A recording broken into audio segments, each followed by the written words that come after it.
Example 12. I'm not going to do all of example 12, but we will talk about it. It says to approximate the sum of the convergent series using 6 terms. Peter, what are the only 2 types of series we can find actual sums for? Geometric, which are like exponentials, and telescoping, okay, which are not really BC topics. Sometimes we might be able to find an approximation, an interval in which the actual sum lives. The one we talked about yesterday was the integral test. The integral test says that if you can integrate the rule of sequence with respect to x instead of n, then the remainder, which is going to give you a safe upper bound, is going to be the integral from however many terms you use for the partial sum to infinity. And that gives you then a window that you can add to that sum to get an upper bound. And that's what we did yesterday with this, okay? We found the sum of the first 4 terms, and then when we integrated from 4 to infinity, that gave us our, what we call the integral remainder.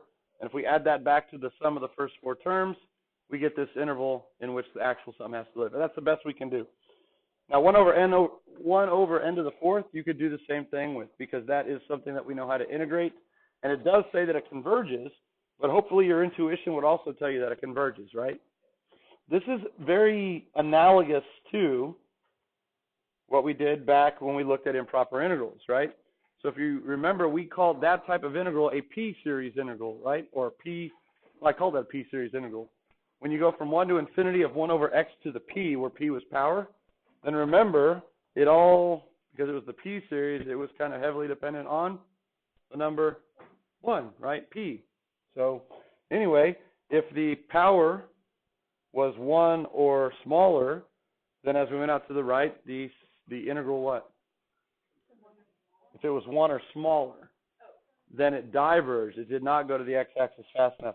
But if the exponent was anything bigger than 1, whether it was 1.01 or 10, then it went fast enough to converge. So it's going to be the same thing then for these types of series, and it's because of the integral test, right? So if the integral converges, so does the series. So we have now really what's called the p-series. And you would expect then that anything that's 1 over n to the power greater than 1 will converge, all right? And so that's the next type of series we have. We have geometric series, which are very, very important. And then we have p-series, which are also very important. Aside from that, we have really kind of tests that we run. So here's what a p-series is. It's of the form sigma from 1 to infinity. It can be from 2 to infinity. It can be from 10 to infinity. But it's of the form 1 over n to the p power. So remember, n is now our variable of interest, and p is just for some power. And it works the exact same way. It is a 2-sided test, okay? If p, and here's the p-series test, if p is equal to 1, do you think the series converges or diverges? That would end up being this. Yeah, then the series diverges. And remember, that was the guy that we said was the cutoff. He was kind of the gatekeeper between what converged and diverged. This guy has a very important name when it comes to series. And if we jump back up here, we call that the harmonic series. All right? So the harmonic series is the integral from n equals 1 or 2 or 3 to infinity of 1 over n. And there are lots of applications of the harmonic series, like dealing with probability. Okay? But right now the harmonic series is the divergent gatekeeper for the convergent and divergent p-series. If p, of course, then is less than 1, what do we know? Will it converge? It'd be like n to the 1/2. The series still diverges, right? Still diverges. Now, I just split it up because when it's equal to 1, it has a special name. So that's why I split it up. And now this is the one. If p is greater than 1, like sigma from n equals 1 to infinity of 1 over n to the 1.1 or n to the 100th, whatever, it doesn't really matter, then the series will converge. And it's because of the integral test, right? Because we can integrate all of these in the same fashion, and we've already studied those behaviors. The first one does not oscillate, actually, because it's just 1 over positive n. So it's like 1 over 1, 1 over 2, 1 over 3, 1 over 4, 1 over 5. That one we saw in the very beginning of this lesson. We did it by looking at partial sum sequences, and we saw that it diverged. Now notice if the p-series actually does converge, we cannot find its sum. But we can still find perhaps an interval in which the sum might live. This is really more often the case than not. A lot of times we're not going to be able to find the sum. We can only determine if they converge or diverge. All right, so very quickly determine if the following series converge or diverge. 1 over n square root of n. That's the same as 1 over n to the 3 halves. And I'm just going to write with a highlighter like it was intentional. So this one actually converges since p equals 3 halves, which is greater than 1. So it's kind of the opposite of the geometric series. Geometric series, we want it to be less than 1 because that's the exponential base, and that would make it decay. But for the p series, the power series, we want the exponent in the denominator to be bigger than 1 to make the denominator bigger faster, okay? What about this one? N over the square root of n. That diverges because if you simplify the powers of n, you get 1 minus a half. That's the same as n to the 1 half, right? Which is the square root of n. That's going to get infinitely big. Now, if you want to put it in p-series format, that's 1 over n to the negative 1 half. So however you want to do it, if you did the nth term test for divergence, what's the limit as n goes to infinity of the square root of n? Infinity, and infinity is not 0. So if you look at it in this respect, it diverges by the nth term test. But if you put it in p-series format, now you could say p equals negative 1 half, which is less than 1, so it diverges by the p-series test. So you'll see that sometimes there's going to be more than one test that can be used to determine if it converges or diverges, but they should all point to the same conclusion. So it doesn't matter that there's an interval. In the where? I simplified it. And that's really what you want to do. If you have like powers of n, you just simplify so that you can get it into a recognizable format. You could also do the nth term test for divergence right here, right? It's n to the first over n to the 1 half. Which one grows faster, top or bottom? Top. So this rule of sequence, or the sequence diverges, therefore the series diverges. And what about this guy? The sequence goes to 0, right? By the nth term test, then it has the possibility at converging. But we still know it diverges because if you simplify that, you get 1 over n to the 1 half. And that is now a divergent p-series. Therefore, divergent diverges. Okay? How about this guy? 9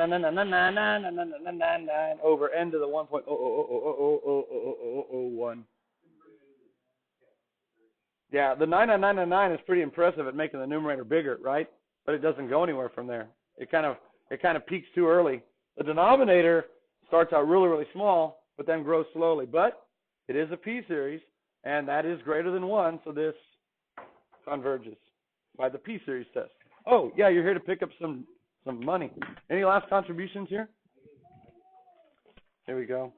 We have it proudly displayed on the board. And there's some nice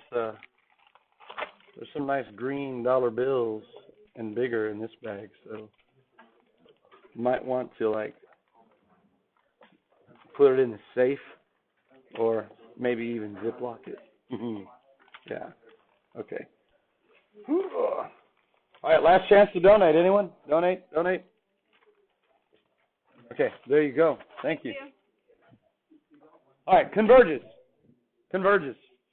Now, notice that this it doesn't look like a p-series, but just like with integrals, you can pull constant multiples out front. And then it looks exactly like a p-series, right? So something that converges times a constant will still be convergent. So the constant at the top is not going to really mess it up from being a p-series. All right, any questions on example 13? Yeah, I think so. All right, so now we're going to get into some, yeah.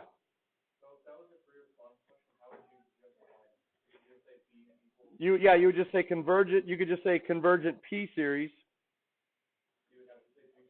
No, you wouldn't. You can just say converges, P equals 3/2 is greater than 1. So what I wrote right there is really all you need. If you want to say convergent P series, P equals 3/2 greater than 1, that's fine.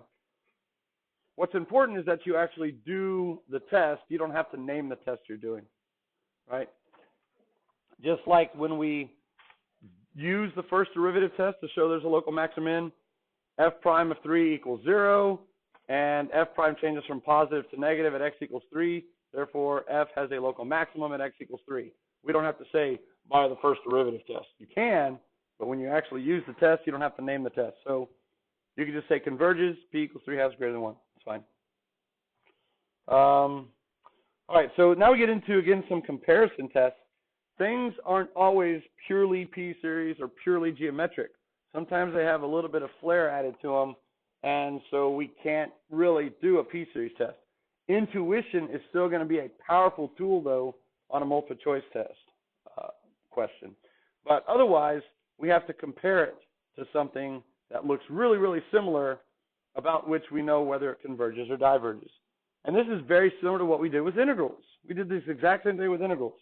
Basically, if you have two non-negative sequence or rules of sequence, then if the B sequence is bigger than the A sequence and the big series converges, what then can be said if a big series converges about any sum that is smaller than a convergent sum?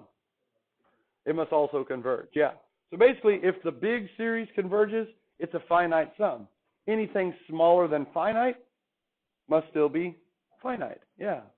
And then it works the other way around. If you have a if the smaller one diverges, then what can you say about the larger one?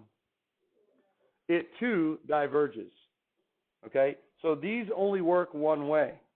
You can't say that if the smaller one converges, then the bigger one converges as well, because it may or may not. And similarly, you cannot say if the big one diverges, the smaller one does as well, because it's smaller, it could still converge, okay? So if you have divergent, anything bigger will diverge, and if you have convergent, anything smaller will converge as well. Got it? That's called the direct comparison test, or the DCT for short, okay? So here we go, example 14. Determine whether the following converge or diverge. Now this one here, what's one? Very good. The limit as n goes to infinity of the rule of sequence equals 1, which is not 0, so the series does what? Converge? The sequence converges to 1, but 1 is not 0, so the series diverges. Did we use the comparison test on that? No. Did we need to? No, we did not. Did not need to.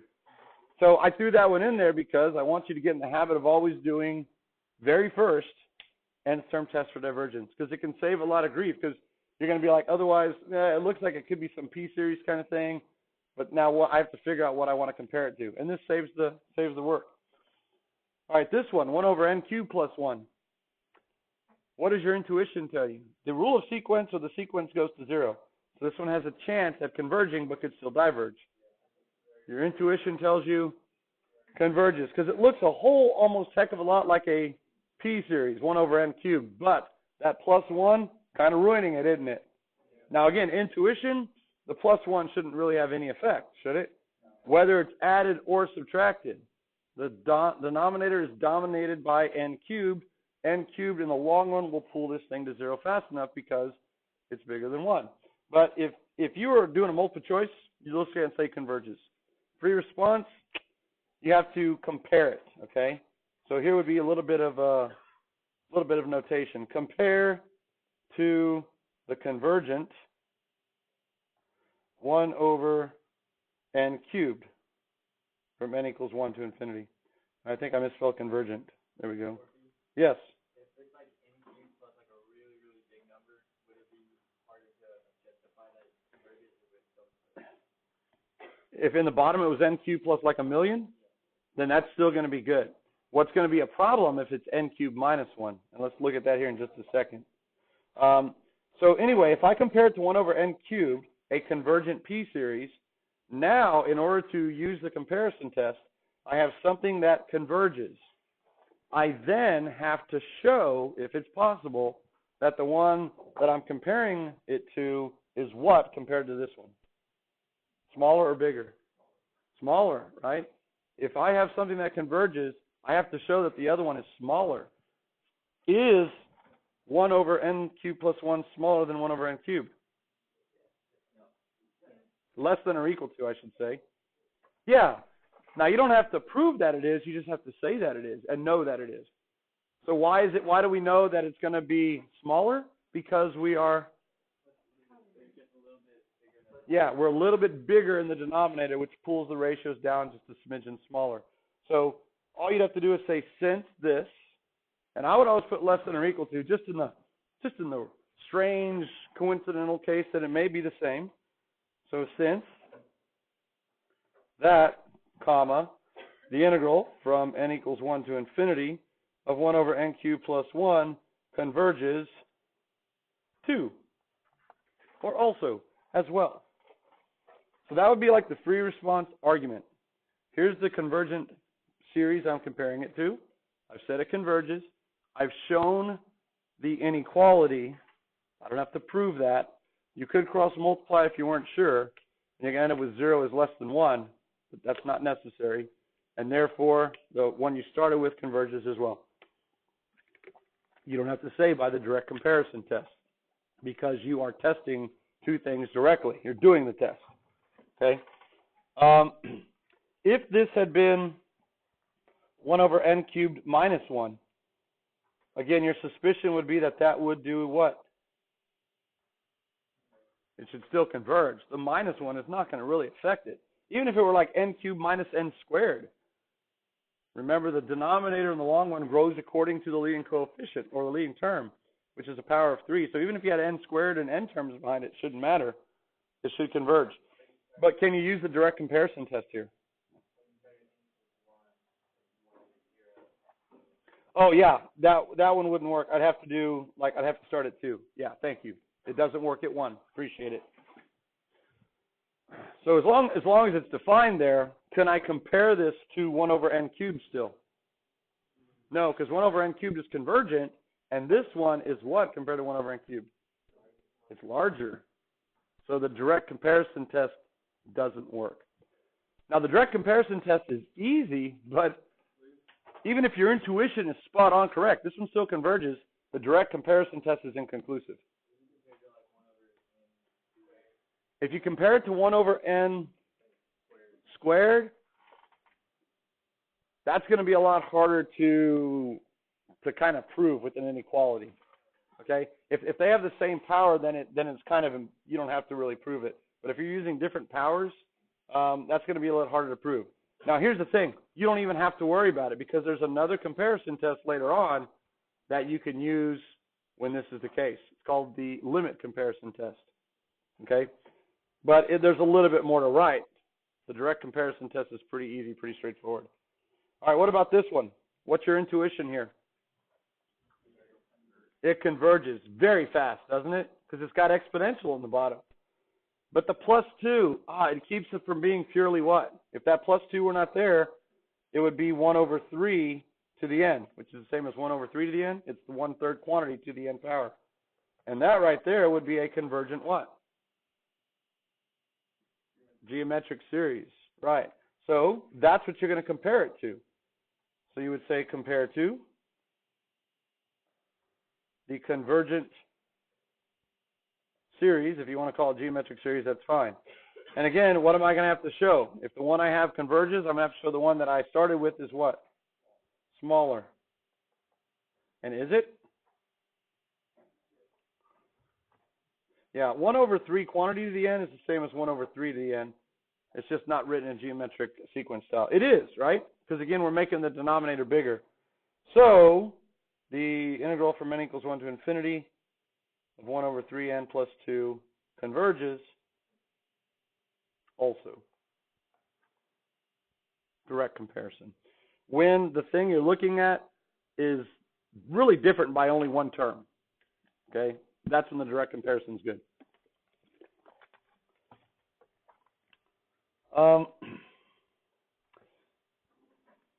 Let's use intuition here. I don't want to do direct comparison because it takes a little bit of time. Let's pretend these are multiple choice questions. What do you think? Converge or diverge? The rule of sequence goes to 0. This should diverge because it's essentially a P series with a 1/2. Right. So this one diverges. I'll put D for diverge. This one, intuition, converges. Good. The bottom is exponential. The top is just going to stay somewhere between -1 and 1, right? That's where cosine stays. So it's essentially a constant. The denominator explodes very rapidly, exponentially. So that one converges. What about this guy? This one also converges. It's essentially a 1 over n to the 4th. Yeah. So intuition goes a long way. What if we were to compare the Which one in particular? Like this one? letter F? Letter F. Like what would be Well, see, that one is going to be almost like what I said up here. The direct comparison test wouldn't work, which is why it's actually the last one here. I kind of say, okay, our intuition says it converges, but the direct comparison doesn't work because that's actually bigger than 1 over n to the 4th. So what to do? And then it's a perfect segue into this. Okay? But intuition, you're right. It does converge. Here's how we would prove it. We'd have to use something called the limit comparison test, or the LCT. Not the direct comparison, the limit comparison. Now here's what it says. Let's say we still have two different series, the one we're given and the one that we're bringing to the table. We have to pick that function. If now the limit, as n goes to infinity, of the ratio of the two rules of sequence, the one that we bring to the table and the one that we started with that we were given, if you take the limit in either way, it doesn't matter which one's on top, which one's on the bottom, as long as that limit equals a finite positive number, call it L. It can't be infinity or negative infinity, and it can't be negative, which it shouldn't be if you're starting with two non-negative sequences. If that number is finite, essentially, then the two series are going to have the same behavior, much like the integral test, right? So let's see then how we can use that up here if we had to prove it. The direct comparison test would fail because that's actually larger. But here's what we could say. We could say we're going to compare it still to what? Compare to convergent series n equals 2 to infinity of 1 over n to the 4th, right? So now we know that one converges. So we'll take the limit as n goes to infinity. I'll just use the one that I started with, 1 over n to the 4th minus 10, all over 1 over n to the 4th. Doesn't really matter. Well, now I have a complex fraction, so state change flip. We get n to the 4th over n to the 4th minus 10. And now we can evaluate the limit as n goes to infinity. Well, what's it going to be? 1 n to the 4th over 1 n to the 4th, leading coefficient over leading coefficient is 1. Now, we got to be careful with all the tests because a lot of them are heavily dependent on 1. Geometric series has to be less than 1. P series has to be greater than 1. But in this case, 1 is just a number that we got as a random result of a limit. That is a finite number. And because it's a finite number, then the two series have the same behavior. So the one I compared it to converges, and therefore this one must converge also. All right? So the series from n equals 2 to infinity of 1 over n to the 4th minus 10 converges too. Now notice if you would have taken the ratio the other way, you would end up with n to the 4th minus 10 over n to the 4th. And you wouldn't end up with 1, you would end up with the reciprocal of 1, which is still 1. Yeah. So in general, it doesn't matter how you set it up. If you set it up one way and let's say your limit is a fourth is still a positive finite number. If you set it up the other way, your limit's going to be 4 over 1, which is still a positive finite number. So it doesn't really matter which one goes on top or bottom. Okay, so let's look at that then for example 15. We'll do intuition first, and then we'll do kind of the notation for any kind of short answer free response type question. Determine whether the following converge or diverge. We have an infinite series That's important. We kind of take that for granted. 1 to infinity. What does your intuition tell you? Converges. It's essentially a 1 over n squared, which grows then like a convergent p-series. There's no way I want to try and do the direct comparison test. It's got too many terms in the bottom. So let's just do the limit comparison test, right? We'll take, we do have to say we're comparing it to. So let's do that first. Compare to the convergent series n equals 1 to infinity of 1 over n squared. And that's all you have to do. You're telling us the series, and you're telling what it does. If you want to call it a p-series, that's great, whatever. So now we'll take the limit as n goes to infinity. Let's put the one that we brought into the fold in the numerator this time, instead of the other way around. And it's going to be over then 1 over 3n squared minus 4n plus 5. Well, state change flip once again. And we end up with 3n squared minus 4n plus 5 all over 1n squared. And now since we're going to infinity, and they're both n squared, it should be what? Leading coefficient over leading coefficient is 3. Is 3 a positive finite number? Yeah. Now if you would have flipped it around, you'd end up with 1/3, which is still a positive finite number. So, and now we just, if you want to call this s up here, to save a little time, s equals that. So s converges 2. There you go. Or if not, then just rewrite it all out again. So our intuition is spot on correct.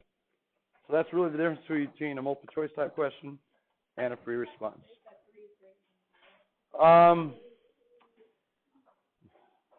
Yes. You know what? That's not a bad thing to do. It equals 3, which is greater than or equal to 0. Yeah. I don't think you'd lose points for not having that. But, again, it's very often better to have things on a free response than to not have them if you think it's going to support your cause, because it's all about really communicating the results. So if you wanted to say by the limit comparison test too, I'm not going to stop you from doing that. That just makes it more thorough. Okay, that's fine. All right, we'll stop there. Y'all can go have a fantastic lunch.